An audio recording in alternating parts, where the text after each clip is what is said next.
Hello, beautiful humans. Welcome back to another episode of Naked Sunday. I am your host, Caleb Nelson, and I have the lovely, the splendiferous, the wildly energetic, and a lovely smile to boot, Victoria Dorsano. I double checked on making sure the last name was said correctly. Victoria, thank you for joining me on the show today. Thank you for having me on. And splendiferous is now a word that I am putting in my vocabulary. So thank you for that. I want that in big, bold letters on your website and everywhere on all your marketing materials. You are welcome. Amazing. Amazing. Yes. I like to start off all my episodes with, maybe you've listened to, I don't know. I actually have no idea who listens to my podcast. Sometimes my mom tells me, I listened to that episode. I'm like, cool. My mom. Yes. Winning. Amazing. Yeah, that always kind of rocks my world a little bit. But like, okay, cool. But I love to start my episodes with why I appreciate my guest. Reason why I do this is my small act of what I think we should be doing in this world anyway. We should just start telling people why we love each other more. And I think that's a good step in this whole vision I have of what I like to call world inner peace. So to that effect, since I've met you, you are so open. You're so awesome. Just even right now, asking beforehand was like anything off limits. Like, I feel like this wouldn't be real. This wouldn't be truly Naked Sunday. Like, you show up as you. I'm not getting some false versions, some painted on, Minus the lipstick. Snap. The lipstick's painted on. I did paint that on. It's good with lipstick. A lipstick. Yeah. Thank There's you. a difference between accentuating our great features and people just like, somebody showed me some TikTok filter shit the other day, and I was like, what is this nonsense? Like, it's crazy. Yeah. And what's so wrong with people just being like, good on them? That fucking breaks my heart more than anything. But to all that, like, I think we need more people like you who have the courage to just be real and be themselves and have a meaningful, real conversation. I've known you all of 2 conversations now. And by 2, I mean like 1.5, because here we are now. I wanted to let you know I appreciate your authenticity. So thank you for being that. Thank you. I appreciate that. Thanks for sharing that. It's all love. It's all love. Ty is sharing his appreciation. He gets an early nod into the podcast. Hi, Pa. Hi, Pa. Boom, somewhere in there. He's been really on a tear lately. But anywho, let's have some fun. Let's dive in. Uh-oh. Hold on. I lost my audio. You lost your audio. I can still hear. I can still hear. I have these. I can still talk. I think you can still hear me. But as I'm reconnecting, I have these touch sensitive headphones that are terrible because anytime I brush my, like something happens to them. So hold tight. Systems processing. Let's recalibrate there. And we are going to be. Boom. I think we can hear again. Do I got ears? I still kept hearing you the whole time through. I got ears. Okay, there we go. It's not just what'd you say? It wasn't T-Mobile Gate. It's Telecom Gate now of 2023 for you. It just keeps adding up. The lights are going to start flickering. It's like Thomas Edison's involved somehow. Oh my God. Oh man. There we go. Mine was breaking up too for a second, but whatever. Let's do this. Let's get into knowing you a little more. It's probably on me. It's all good. Victoria, my dear, share with the audience, who are you? Ooh. I'm Victoria. Hi. Hello. And I'm really, I love that name. I'm so happy that my mom gave me that name, to be honest, because there's just something about it that I think fits who I am. I think it's an interesting name. And I always get to identify who's a little bit creepy when they're like Victoria's Secret. And I'm like, no, not like that, you creep. We're over that era. That's past.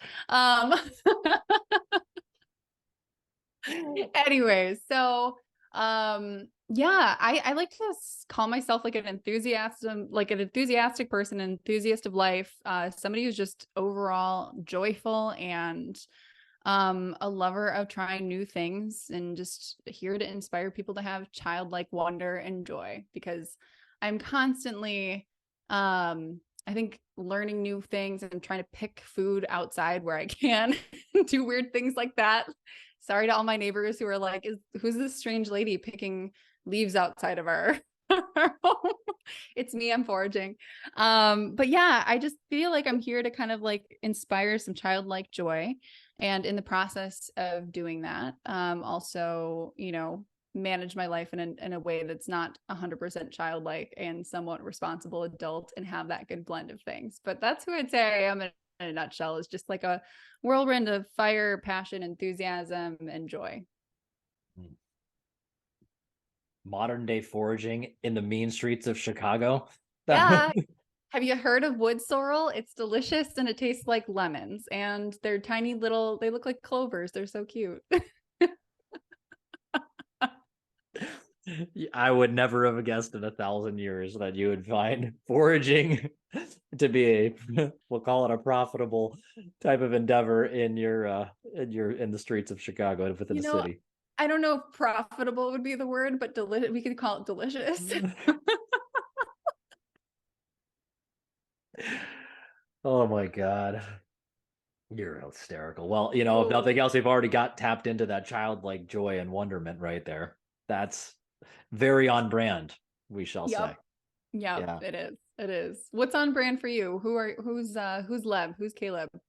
Oh, look at you turning this interview around. Woo! I mean, gotta know. What's on brand with Caleb Nelson?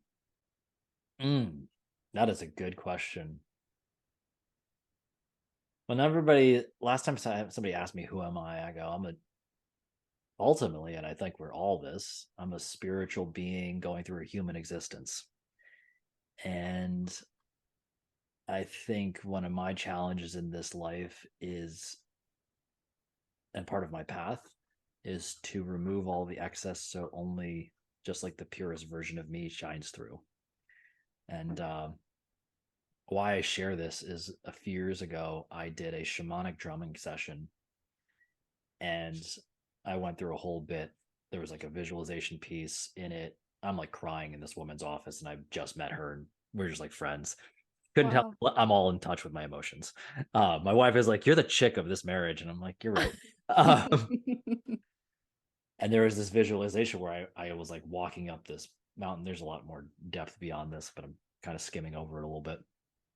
But I like had to give up an offering, and my offering within this visualization was like I just stripped down, and I was completely naked. And I climbed up this mountain, and there was like this goddess form that came down in the form of my wife, and like connected there on the journey back. Kind of came back to myself, and like what was the message she essentially asked was like, show up you as you are at the altar to the gods. Essentially, like just be yourself. We're all trying to like strap on and accumulate all these things through this life, but realistically, what are we doing? Like we came into this life still kind of carrying other people's shit. And how do Yeah. I strip away all of everybody else's opinion to just be like good on me? Mm-hmm. And I think my path is to do some of that. So I like to explore. I like to be the guinea pig. I like to do uncomfortable things. Um, I You should like to try spend. picking some of your neighbors' greens outside and eating them. That could be uncomfy. That yes, it probably would be. The just sitting around naked in my house probably is already uncomfortable enough. People knowing that. I don't think my neighbors know that, but I don't think my neighbors know that Hey, about my podcast or anything, right? never too late. Yep, you can send this episode over to them. Now Yeah, they'll know. I think most people think eventually I'm going to start a nudist colony just based on this, but we'll see. I'll say this much, and we will turn this interview back around because well done there. I was starting a few years ago. I like really lost my sense of joy. I was like, I don't even know I don't know what is fun for me anymore. I fell out of love with exercise. I fell out of love with just like everything. And my first thing to reconnect, I started asking myself, I just closed my business and all that. I was asking myself, like, what would I do for the rest of my life just because? No money, no nothing. It's like I have conversations with people. That's what I do. That's how the podcast itself essentially came around. It's like just talk to some people and just happen to push record, see where it goes. Yeah. And that has led me back into my curious self of like I like to explore, I like to travel, I like to try different foods. I mean, at the end of the day, sitting down and sharing a meal with me is a highly spiritual event, because you slow down long enough, like, I have you captured your attention, share some stuff with me. And I think one of the most beautiful adventures is going into people's hearts and like allowing them to share with you. And so my greatest adventure is really just listening to people's stories, much like we're going to listen to today with you.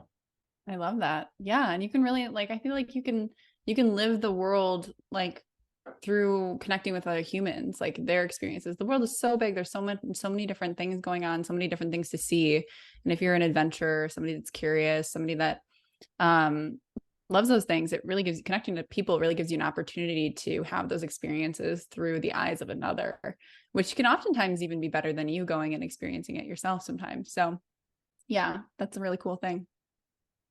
Appreciate the question. I appreciate your reflection, Yeah. because how else do we get to know culture? Ultimately, like what we're really saying is I want to get to know the people here. The culture in, everybody comes back to food, it's sustenance, but like that's the culture and the belief structures on the plate in front of you. How did they Yeah. come to that? There's a story behind it. What was available? How did they decide to process things? Yeah. And everything else that came around that. So So cool. yeah, he is really on a tear today. He knows the second that I'm on a call and I'm right here, because I got the He's treats like, right. mm. Dad, I own you. Let's do this. How did we get here? How did we get to where Victoria is right now in life? Take me on the journey. Oh, man, it has been a journey.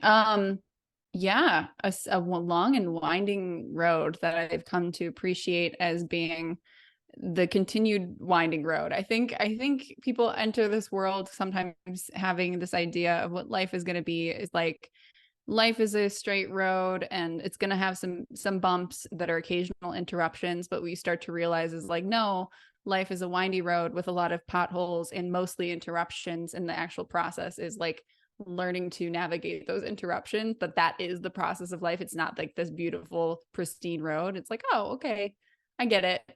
When I think we're going right, we're actually going left, and I need to accept parts of how life on its terms sometimes too. So I feel like I've gotten here from a process of this is just a very zoomed out perspective. I'll get into the more the nitty gritty, but zoomed out perspective, just like a process of a combination of accepting life, learning to accept life on its own terms and concede to some things while also pushing for things that I really want and believe in. And this like ebb and flow, this push and pull of, exemplifying and living through my values while also letting life take its course and learning to go with the flow at times too. So it's been this windy kind of push pull dance that we've gotten to this point, but really, where I'm at now and having my own business and health coaching, it wasn't something like I've never been the type of person to really have a big goal and envision it and create those steps moving forward. I've always been the person that's kind of checked my heart and been like, does this feel right? Okay, next step. Does this feel right? Oh, this feels right. We're going over here. Okay, this feels right. We're going over here. And it's kind of led me to do a bunch of really cool things along the way, but ultimately consistently follow what my heart's telling me to do, which is non-traditional in a lot of ways. Like I never have worked a corporate job. I've never really had a traditional 9 to 5, even in a sense either. Like I've always kind of had random things that I've done throughout most of my life, but I've always followed what actually made me happy and sparked joy in my life at that time. And I really started out like wanting to pursue medicine. Like that was really what I wanted to do for a large portion of my life. And I think it was just because that was the first thing I was good at was the sciences. Like that was the first time I got appreciation for actually being intelligent. Because prior to that, I got terrible grades because I couldn't sit still for a long time. And then I actually found science really interesting because it's the process of being curious and testing out your curiosities, right? So I actually was really great at applying myself there and I got lauded for it. I got, for the first time I had a teacher say like, hey, you could really have a career path in this. You could, if you follow this and pursue this, you could really do well. And I think that was the first, I was like, really? Okay. Like, awesome. So then I started to chase that and really refine the skill of being in the sciences. And then, usually it's like research or medicine, which avenue do you want to go? And I was always interested in human health and how our bodies work just from being an athlete, growing up as an athlete. And so I was like, okay, medicine sounds like a logical choice. Kind of pursued that, got my undergrad in biology, all that jazz. And then eventually, was taking MCATs, applying for med schools. And like, there was like this like poking inside at some point where it was like, hey, you might want to pause for a second, think, what are you doing? This is a lot of money you're about to commit to this. Like take a beat, Victoria. And I was like, no, charge forward. This is the thing that made me happy. So it'll always make me happy. Right. And I like somewhere along the way, I think got so attached to this identity, this future identity of myself, that I didn't consider my present feeling around it. Until I started to get like all these stop signs. Like one of my oldest mentors always said, like, when things start aligning and when you're like kind of on a path and you're meant to travel that path, yeah, there'll be some resistance sometimes, but it won't be like a continued roadblock every single time. Like you're going to start to get green lights when things align. And I just wasn't seeing any green lights happening at some point. I was like, all right, so maybe I should stop and rethink this. And I did decide not to go to med school after investing all that time and energy. And really had to like take a step back and think about, what do I want to do? Who do I want to be? What actually aligns with me? Because somewhere along the way, I stopped following those like joys, those moments of joys. And I started just like following a future joy that I thought I was attached to instead of like a present me. And I had to relearn that whole process of finding and following what makes me happy. Because I think as we grow older, we do start to really get attached to who we want to be, how we want to be, a future identity, a certain path that we've thought we were traveling. So it was interesting. I had to kind of reconfigure myself and figure that out. And, throughout the course of my 20s, kind of bounced around different things that made me happy, different things that sparked joy. And now I'm here. So that's how we're here now, and just meeting cool people and really having cool conversations with other people that are involved in the coaching space or not, but that have traveled a path of self-exploration and betterment and really value relationships like yourself. And I think that's, in more specific words, how we're here. Aside from like, a miracle of, creation and the universe combusting a bunch of molecules together and creating us as human beings and all that jazz. You're pretty rad. If I haven't told you already. Back at you. I told you that I was playing around with like how I want to experiment with this podcast is going. So I have my first new question that I'm going to be asking. Okay. And you brought it up, so that's why I'm bringing it up. What sport did you play when you were growing up? All of the above. I ended up getting attached to volleyball, but I was very fortunate that my parents recognized that I needed to be channeled in a productive, energetic way. And they're like, try all the sports, figure it out. So I did like, soccer, ice skating, dance, basketball, tennis, running, speed skating, all the things, and finally settled on volleyball. So that's the one I ended up playing more seriously. So here's the fun next question. What position do you play, or how did you play the game? Like, what was your tendencies? How did you go about playing your sport?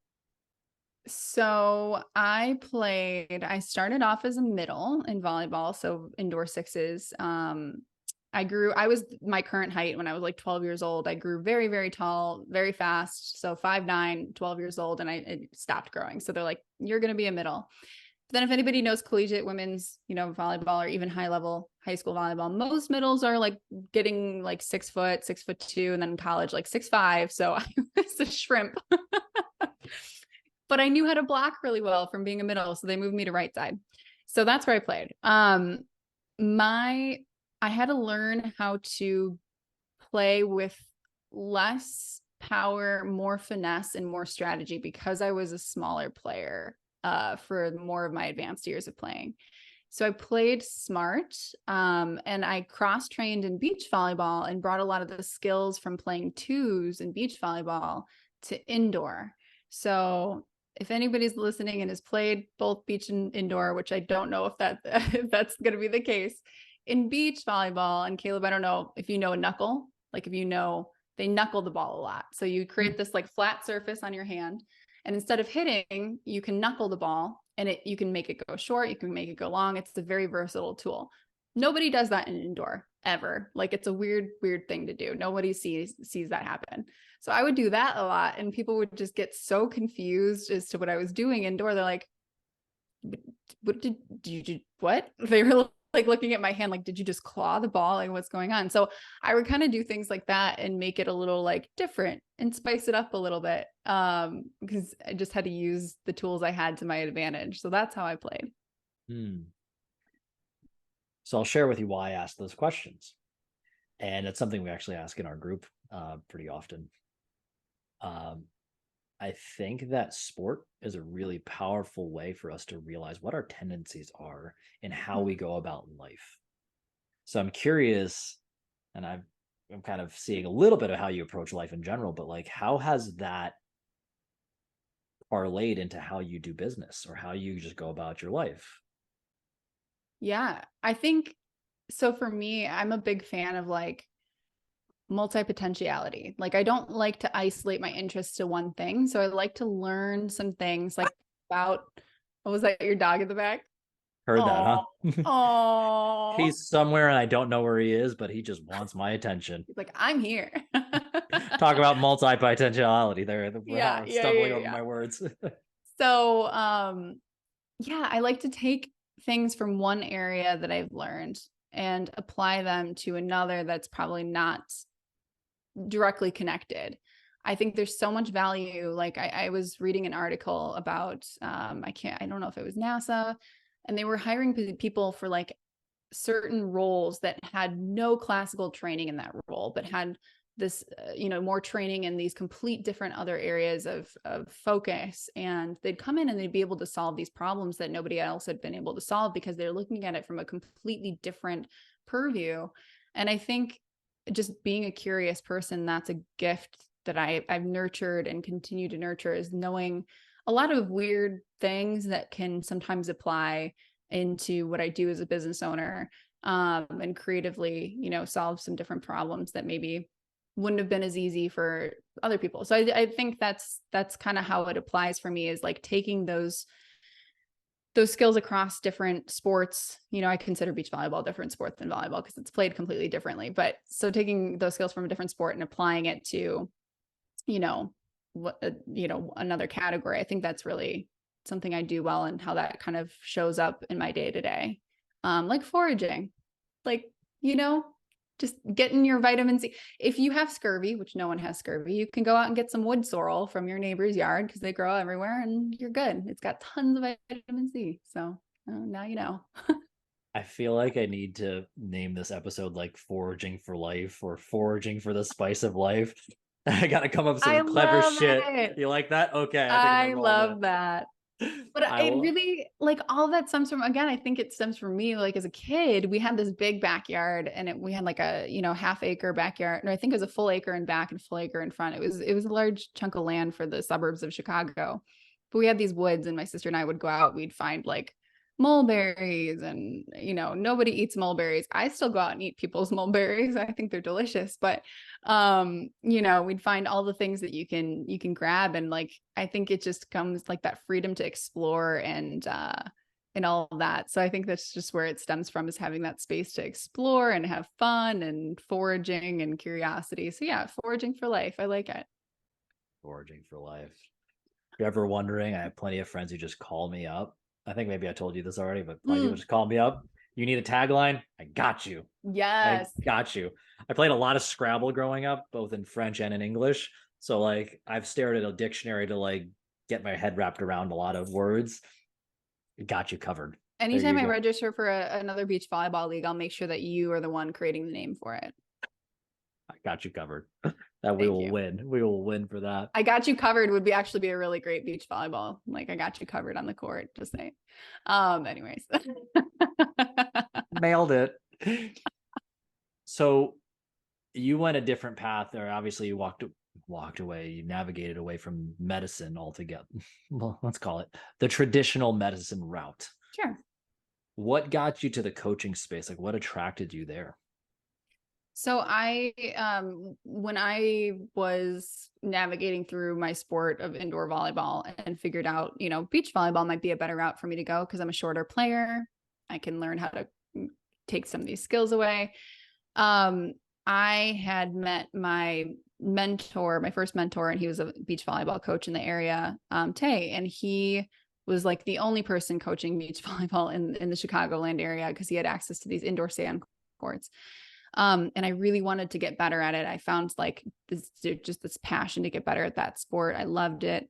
And, I was in high school, so I didn't have all that much money. And he's like, hey, I'll barter with you. I have some adult players that come in that are like intermediate beginners that could use some coaching and they, train from this time to this time. He's like, I'll train you with the advanced girls in the morning if you want to go and coach the beginner squad, in the afternoons. I was like, cool. Yeah. Sure. Sounds good. I had no idea what I was doing, but in like also very weird position for a 17-year-old to be coaching like people in their 30s and 40s. It felt kind of awkward at first, but it was out of a necessity for wanting to get better at my sport. So I was like, I'll figure it out. So really I started coaching then, and that's, coaching a sport, but I started to learn and see that it's like, yes, there is technique and stuff that's important to coach, but a lot of it with sports is up in the mind. A lot of it, most of it. And I started to really fall in love with that aspect of coaching people through those mental blocks that then I was able to see them work through the way that they're playing on the volleyball court. And that was at a young age. So I kind of had that context to work off of when I decided not to go to medical school and be able to fall back on coaching volleyball. I knew, okay, I can always go back and coach some volleyball.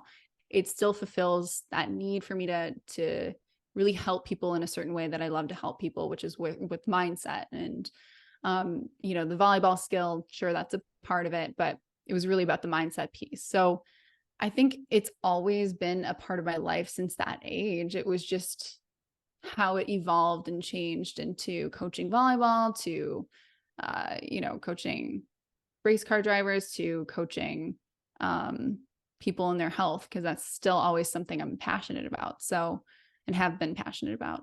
So that's kind of how that evolved to what it is now. Coach race car drivers? I take it you race cars? No, I don't. I know nothing about race car driving. Good, because now I'll feel even better about myself because I don't know jack shit about cars in general. So no, I don't either. I really don't either. And that's why I was like, wait, I'm gonna coach race car. Yeah, when I had decided not to go to med school and was trying to figure out what to do, I coached volleyball, and then I worked at a health startup, and that didn't end up making it. And then I was a customer of the health startup. It was like a wellness clinic. They were a coaching group for executives and high-level athletes. And they were like, hey, well, if you want to be a coach, we'd love to kind of show you the backgrounds of how a business works. You can help us out with some of the admin stuff. We can have you coach some of the athletes, and so that's some of your background. So would you like to be a part of the team? I was like, yeah, it sounds like a great learning opportunity. So I in that practice, I got to coach professional race car drivers. And it was more about like the mindset, because they really have to have a completely clear mind going into that, because it's life or death. I mean, these people are going 330 miles an hour in a top fuel dragster that's using nitromethane fuel. It's wild. So it's like a spaceship on the ground, and it's just a lot about clearing the mind and being able to speed up their reaction times and get some of their body and their mind connected in a way where it's just reacting and not necessarily thinking, and the thinking slows down their reaction to step on the gas. So that's a lot of the work I was doing with them. And it was really cool. And I had no idea anything about, they were talking about the cars. I was like, oh, I don't know, but I know people, so I'm here. what was it like shifting to then starting your own business? Because that was still working through somebody else, and then you pivoted to your own company. What was that all like? Tell us a little bit about that. Yeah, in all transparency, it wasn't the cleanest break. There was a lot of stuff that ended up going on between me and the owner of the company that just it wasn't good. Still working through that in terms of how our dynamic ended up shifting, but it got into a really unhealthy kind of relationship dynamic between me and the owner of that company. And it was the best decision for me to step away at that point. So it was kind of a stark break. It wasn't very gradual, but it kind of put me in the mode of like, I really didn't have a safety net at that point either. It was just like, okay, well, got to figure it out now. So there was like a month or two where I just kind of dove in. Like I had a brief moment of panic and then transition to like, this is what you wanted. You wanted to have the space to create your own business. So go out and create it, Victoria. Make it happen. It doesn't need to be perfect. Just start somewhere. So that's what I did. And I invested in a coach myself to help me get the process starting, which was really, really, really like the best thing I could have done at that moment. Cause I needed somebody to kind of at least help me clear some of the mental blocks around the initial phases of it. And it wasn't easy because I really didn't have any capital to go off of at the point, but I was like, I got to start somewhere. So I need help. So here we go. And I just kind of just kept diving into action, and figuring it out as I went. That's kind of how it went. I didn't have like a 5-year plan. I didn't have like this, everything kind of all mapped out. But that's kind of the way I roll in life, for better or for worse, is just kind of like trusting that I can land on my feet, even if it's only 1 foot. Hey, it's still a foot. Mm.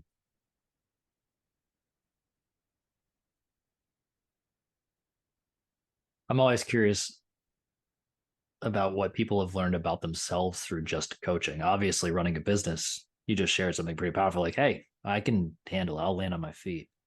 What have you learned though through coaching, especially when you start talking about health or any of these things? You brought it up, like it's a mindset. What have you learned about yourself? Through coaching. Through the process of, I say, like being coached or being a coach myself. Being a coach. Being a coach. It's not about me. Mm. Flat. Like the more I can remove the me from the equation and just, I am just a conduit, for the experience of the client and for, God, or if you want to say universe, to kind of work through me, the better it's going to be. And detaching me and my ego from it, it's hard. It is hard. I'm not going to lie. There's days where it's like, I want to take credit for that. And there's like that. It's really hard. It's really hard, but I'm learning the more and more that I try to get my ego to pipe down and to just allow myself to be a conduit for what's going to happen in the session and create space for that. For, God to kind of work through me, the better things tend to turn out. The more I make it about me, it comes with a lot of baggage for myself, and then not even the best result often for the client. So that's what I've learned a lot of in this process, is a lot of surrender. Oh, oh, I know. surrender. Even just saying those words, I know for anybody who's like, I can do shit. Like, I got this. The idea of surrender for a high performer. It's rough. So I have a surrender wall now, thanks to my mentor. He recommended I have a sticky note. Well, like any little surrender, like, just anything small, big, whatever it is, to putting a sticky note, putting it up on a wall, just so I can see over time, like, okay, I'm doing this surrender thing a little bit better. Like it's starting to happen. I see it. But it's hard. It is hard for high performers, for people, for athletes, people that are used to like putting in the work, to take a step back and let the work happen. It's hard. That brings to mind the idea of do less better. I feel like I'm having that conversation every day nowadays. Yeah. Nails on a Yeah. chalkboard to slow down. Slow down, do less better. I like that. Do less better. That's a good one. I'd love to say I could take credit for it, but I heard it ages ago and I hear it all the time. But like, and I think it's important for a lot of people to realize this, like knowing who you're speaking to. A high performer, because I was just on somebody else's podcast yesterday. We were talking, like we both, and you clearly probably gravitate towards that as well. Talking to a high performer, you don't need to like beg them to get to the starting line. They're already like ready to go 7 steps over it because they're ready to go. But the problem is that type of person probably didn't just like check the terrain to see if it's safe enough to go yet. Like there might be a big pitfall, one more step, and that person used those strategies to get to where they're at in life. But to pivot that and say, slow down, don't tell me to slow down. I got here. I'm successful. I'm good. That is like, I mean, I can only speak from my own screeching halts, as you talked about the roads, the stop signs. Did you ever read Green Light by Matthew McConaughey? No, it's on the list. I've heard it's good. I have so many books I'm in, like I have to read right now. Or want to read, I should say. The similar premise of like green light, you know, I'd listen to the audiobook if I were you. Can you say it Matthew McConaughey's voice though? Green light, just like that. Green light. He's got that like green light. All right. Green light. Not nearly as seductive as he says it, but you know, whatever. Doing my best. That's so good though. Yeah, I mean, the concept of it's funny because yes, high performers, you end up getting there, right? You get to that end point, you've gotten to the point you are, right? You're succeeding. But how many scars do you have? Like, yes, you can heal and you can move through that. You've shown that you're resilient. But you got a million scars to prove for it that you didn't even realize you had. You know, when you bump into something or you scratch yourself and somebody's like, hey, dude, you're bleeding. And you're like, wait, what?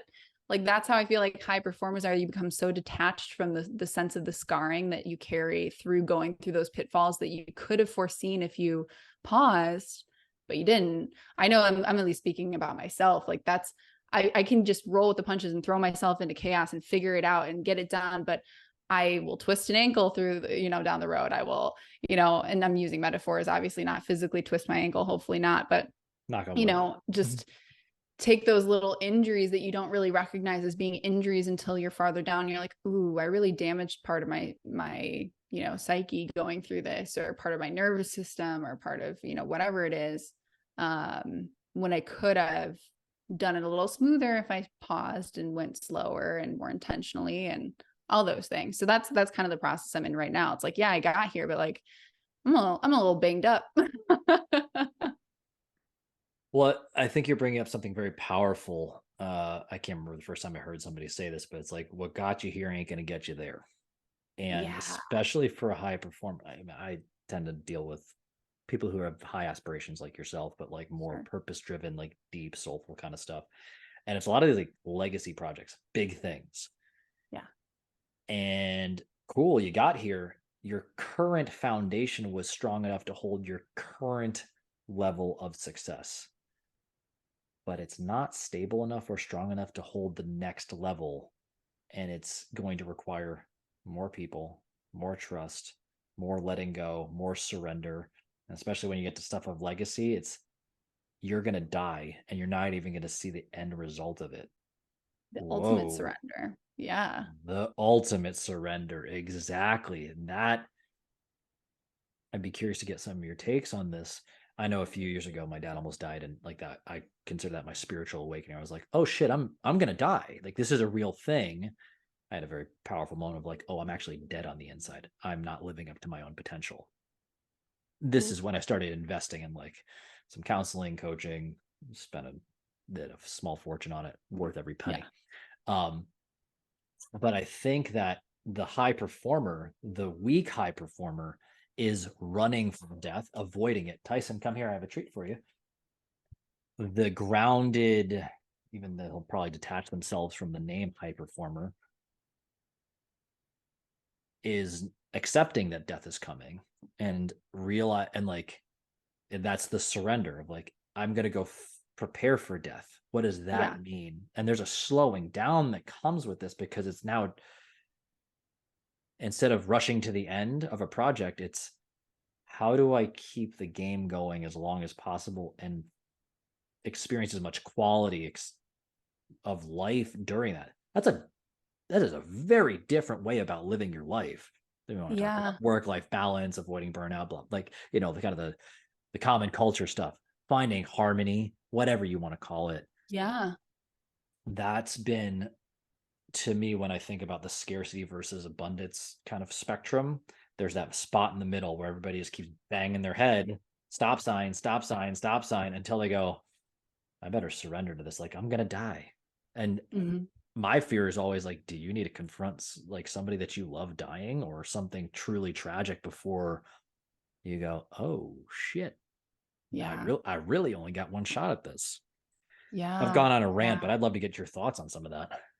No, 100%. I mean, it's what you were saying is like I don't know, I already ate lunch. I don't know. I keep coming back to food analogies, but it like seems like the difference between like sitting down and savoring a meal and actually being there and experiencing it versus like rushing to eat it because you have somewhere else to go. Two very different experiences, same food that you could be eating.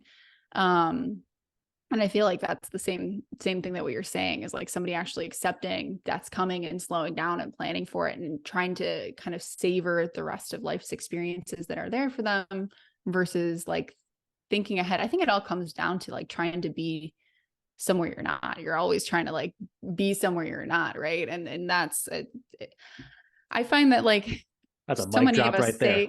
Yeah, so many of us say so many, like all the experts, all the people and these different, really popular podcasts. I feel like we're all saying the same things, and it comes back to like very basic principles that we all keep repeating in different terminology, different words, but it's like presence, right? Presence and just being present. And like, that's really what it is. Accepting allows you to be present. And surrendering allows you to be present. You can stop being somewhere else that you're not, which is hard for somebody that's goal oriented, right? That's like, you have to be forward thinking in some aspects, but you have to be trained to also come back and savor and experience the now. This will lead to my second fun question. This is more light, but we'll get into it more. Okay. Speaking of having to just be present. Yeah. If you were stranded on a desert island, what movie or show, I've expanded it to being like, you can have a series with you. What's your desert island movie or show that's coming with you? They can only watch that for the rest of your life. I feel like, and this just probably is just because this is the last thing I've watched, but I've come to really, really appreciate it and get attached to what they created, is Ted Lasso. Fuck yes. Let's go. Let's go. All right. I'm so attached. Like I'm literally, this is talk about savoring. Like I have like 15 minutes of the last episode to watch, and I've been drawing it out for a week. I'm like, okay, just a minute. I'm just gonna watch a minute. I don't want it to end. And it's just, and also the context, like I was understanding a little bit where Jason Sudeikis was and where he created it, like recently divorced to going through this process, and just I forget the female actress who is the blonde that plays the owner of the club. But just the speeches she's given about how I really fall in love with the backstory of what was going on in these people's lives when they started the production too. Aside from the greatness that is Ted Lasso and the creation of the storyline itself, but what's going on in the storyline of the people acting in it. And I find that so fascinating because, she was talking about how Jason Sudeikis gave her and her daughter like a life and how grateful she is because she was just this struggling actress on job to job, wasn't able to be present in her daughter's life. And Jason gave her this opportunity, and, it's changed her life, and it's changed the life of so many of these other actors, these British actors that were in the series. And it's just really cool to think about what he created. And here I am on the last episode, and he's saying goodbye to the team. Sorry for anybody who hasn't watched it. It's a little bit of a spoiler. He's saying bye to the team. And it's like, you can see like the team being grateful and like how they're grateful for him as a coach, but also you can't even imagine like the gratitude that those actors are probably all feeling and thinking to be in that situation, to be given that opportunity to work together like that. There's that camaraderie when you're on a crew. So I don't know. There's so much good stuff in that, so many good feel goods in that series. And I could definitely watch that over and over again. And just the British accent.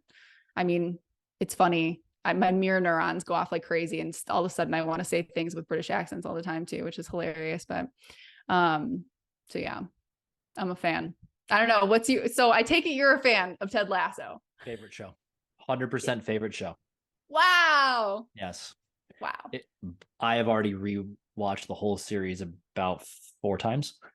And I just started I was mentioning that my friend who I went and did the IV therapy with last weekend, she got me my strength conditioning. I was the strength and conditioning coach for the St. Rose women's soccer team for, I don't know, maybe 8 years, whatever.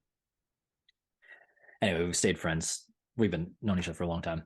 She texted me one day, is like, I don't know if you're watching Ted Lasso or not, but like, Ted is you. Now, I've written a whole leadership post on LinkedIn somewhere. I'll send it to you. For the record, once I watched the first season, that was where we were at. I was sobbing because my friend thought of me in that light. Personally, watching Ted Lasso is a highly spiritual experience for me, because I think there's some things that people don't understand that are going on. And there's a moment in season 3 with, what's his face? Trent Krim, where he comes in and he tells Ted, like, Ted, it's going to work. I don't even care about what 4 is. He's like, this is the culmination of these tiny, imperceptible moments. And here's the funny thing is, like, I was watching all those little things. I'm like, I know exactly what's going on, because all I've done my entire career is study like subtle leadership stuff. Yeah. Knowing like it's not always happening, but like you have to like hit the I believe button at a lot of times. And I'm watching them, was like, and I talked to my wife, I'm trying to like have like a existential breakdown of the thing. She's like, it's just a show right now, honey. Like, it's fun. And I'm like, oh, so you like, I know a lot of people don't see the very small things, especially his themes around forgiveness and allowing space for people to do their things, like all that stuff. There is so much depth and so many like interwoven storylines within it. It's meant a lot to me, and it's also followed some interesting things that are going on in my life at the same time. So I'm like, that those kinds of things always hit me. But I think there's so much to be learned about perseverance. There's so much to be learned about interpersonal relationships, acceptance, forgiveness, love, working in as a team, as a collective, belief in and of itself. There was some cool stuff. It's beautiful. So long way of saying, oh, we jive. The fact that that's the first time I've ever asked that question on this, and that was your answer. Yo, all right. That's pretty wild. That's pretty wild. Yeah, I think I could watch that over and over and over again and just like pick out those little things, and just like, I'm just so impressed by their ability to execute that silent magic of the experience of letting people grow and develop. And it's not in your face, but it's something you kind of have to like, it's just like, it's kind of like the LaCroix. It's not like in your face with lemon. It's kind of like they squeezed a lemon over on top of it as they were like moving the LaCroix around, and it's like a waft of lemon. It's kind of like that. Little essences. Yeah. So yeah. I'm going to give you the final question. I only have 3 so far. I have a few more, I think, somewhere stockpiled away. Okay. Deathbed meal. What is it? There's a follow-up question to it. I immediately go into like, I know it sounds so silly. It's your last supper. I immediately go into like, what's easily digestible that would be easy in case I had like a fate, or like couldn't swallow really well, or like. This is your last meal, girlfriend. Like, enjoy like the rice shit. pudding is what my brain. I was like, that would be easily digestible and nice on the day in the stomach. I love rice pudding though. I mean, it's great. It's just old people food. Let me think. I'm going to stick with rice pudding. I honestly think that sounds delicious, and it sounds just very like, I like the concept of it being like not what most people would expect. There's something about it that I like. It's like, she wants what? Yeah, no, that makes sense for her. Okay. You have stayed so on brand. I love it. Follow-up question, and I'll share more of the depth behind it afterwards. Who's sharing the meal? Who is sharing the meal with you? Hmm.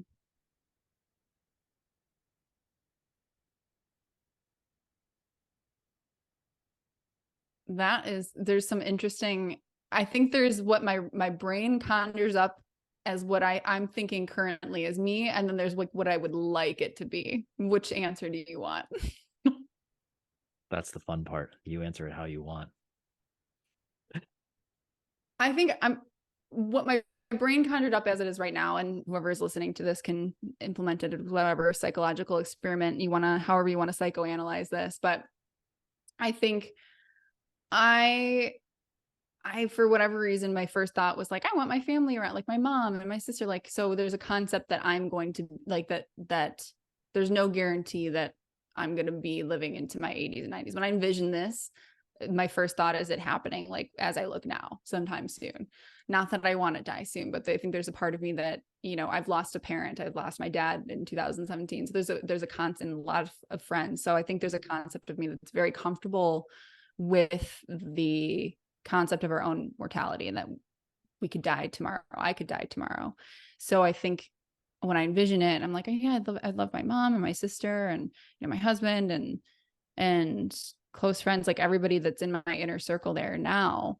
I'll take a spoon, like cheers the spoon in the center, and down goes the rice pudding, and that's that. I think that's how I'd like it to go. Love your response. Here's where was the impetus for that question. I wanted to find a fun way. One of my favorite things to do is to share a meal with people. Brings people together. Everybody pick up a spoon. I loved your family style delivery to that. That was cool. This is my own personal beliefs. And this comes from, I officiated my baby brother's wedding last year. And the speech I gave is called The Window and the Mirror. I wrote it. And what most people don't know is it's a love letter to my wife. And what I have learned is that we are all just each other's mirror. There is no you, there is no I, that we are just one. So right now you're teaching me something about myself because you are my mirror in some way, shape, or form. And punchline of this whole speech is, when you're lost, go back to the mirror, that of your loved ones, of your spouse specifically. So this was for a marriage, and you'll find your way. So I have a guided meditation that I do. It's called Who's Holding Your Hand on Your Deathbed? And I believe they are the reflection of the pursuit of your highest self and what you've accomplished in this life. So I found that very interesting and beautiful how you responded to that. And that, like, everybody take a spoon. Like, these are my loved ones, and today might be the last day. Obviously, there's a kind of esoteric things, but like, I love how you come to those thoughts. Yeah, everybody enjoy your slimy greens of rice pudding together. You like The Matrix, the movie? You about to break I always my feel like heart I always feel like I'm disappointing people when I say I don't. I didn't watch it when I was younger. Like, I watched it, I think, for the first time. All in all, I'm really terrible at movies. I don't sit still very long. So I think I watched the full thing for the first time like a few years ago. And by then it just felt corny and dated and overly used. And so many people had referenced it. And I built it up to this thing in my head. And, it's just a different, I don't know. So I appreciate parts of the concept and the storyline for sure, but I couldn't get into it, man. I don't know. All good. There is that one moment where he's talking and they're eating their shitty gruel, and it's like, tastes like cream of wheat or whatever. Yeah. And it's like, why does everything taste like chicken? Because they're kind of like, well, it just tastes like what we think it tastes like. So there was something about the Oh, rice pudding you were saying there. And it's like, oh, it's just a thing. It's just yeah, stuff we're putting in our face. We're assigning meanings and flavors and thoughts and stuff like that. totally. So I think of cinnamon when I think of rice pudding. I would never have thought of that. So there we go. That, I mean, I think that's what's so beautiful about like these very open-ended questions. Like, take it where you want. I don't know, like kind of the curiosity behind it is like, let's have some fun. Let's play. I Yeah, appreciate just the fact that I got to experiment that stuff with you today because like so fun. it was play, and I've wanted to make this podcast also a little more playful because sometimes we get some dark, Yeah, there's tears, dark and stuff. I love that stuff too. But I want to make sure that there's a fun way to get to the dark stuff too. I like Um, it. I'm taking a look at the time, and I know you have stuff coming up, so I want to make sure people are listening right now. And they're like, "I just dig her energy. What does she do? How can she, like? I want more of her in my life. Like, what does she help with? Speak a little bit about your stuff that you do professionally, so people know like what you're all about with that Yeah. kind of stuff." Yeah. Well, you can hang, if you like my vibe, you can hang out with me on YouTube. I started a YouTube channel about a year and a half ago, and that's been a blast. Um, just hang out in my recent videos. I was really stiff in my early videos. So I'm starting to embrace more of the real me in my more recent videos. So come hang out with me on YouTube. It's just Victoria Dorsano. And yeah, if you want to learn more about what I do professionally, if you want to, just work on leveling up your health and what health means for you, because it means something different for all of us, whether that's just working on your sleep, getting rid of some bad, health behaviors and habits that you feel like are holding you back and are keeping you weighed down, reach out to me. You can go to bevictoriouscoaching.com. It's not Be Victoria, it's Be Victorious. coaching.com and shoot me a message or hang out with me on Instagram, just Victoria Dorsano as well. So those would be the main avenues to come hang out, check out my vibe, check out what I do, send a message. I always try to get back to messages. And if there's anything you're struggling with or that I can get back to you pretty quickly on, I will. Yeah, I'd love to talk to anybody out there. Say, I hey. love it. Well, if anybody didn't write all those bullet points down and hide it away, stow it away, don't worry, Yeah. it's all in the show notes. It'll all be there. Victoria, you're pretty rad. What would you like? Any final thoughts, parting words of wisdom that you'd like to leave the audience with before we close up shop today?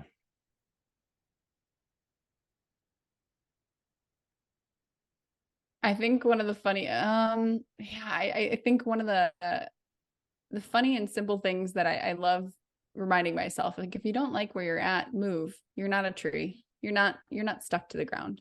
That's one of the, I mean, it's a little punchy, but like, hey, if you don't like where you're at, move. You're not a tree. You're not stuck there. You can just shift on over. That's going to be a Just a small podcast. shift. That's going to be a teaser right there for this episode. I love it. Between that and foraging, like we're rushing right now. I know, no kidding, man. Yeah, I'm gonna let you come up with a cool name though. That's your talent. That's your gift. I really like the foraging thing. That hit Yeah. just because we brought it up a lot. Foraging for the spice of life or something like that. I like that. I think we're gonna go through that. Okay. Spice of Victor. life is cinnamon. It's cinnamon in my life, apparently. Now that I know. Apparently, I mean, Yeah. I love cinnamon too, but just it wasn't the first thing I anticipated with rice pudding. So Um, I love it. I love it. Well, Victoria, this has been an absolute blast. I'm grateful that you've wandered into my life. We have our boy Matt from Veets to thank for putting this beautiful connection together. So thank you, bro, if you're listening. I'm just grateful for you in my life. Thank you for sharing your time and your energy today with us. And again, everybody go check out Victoria. Go follow the social medias things that are in the show notes. And yeah, keep being awesome. Thank you for sharing your time and your energy. And everybody, until next time, love everybody.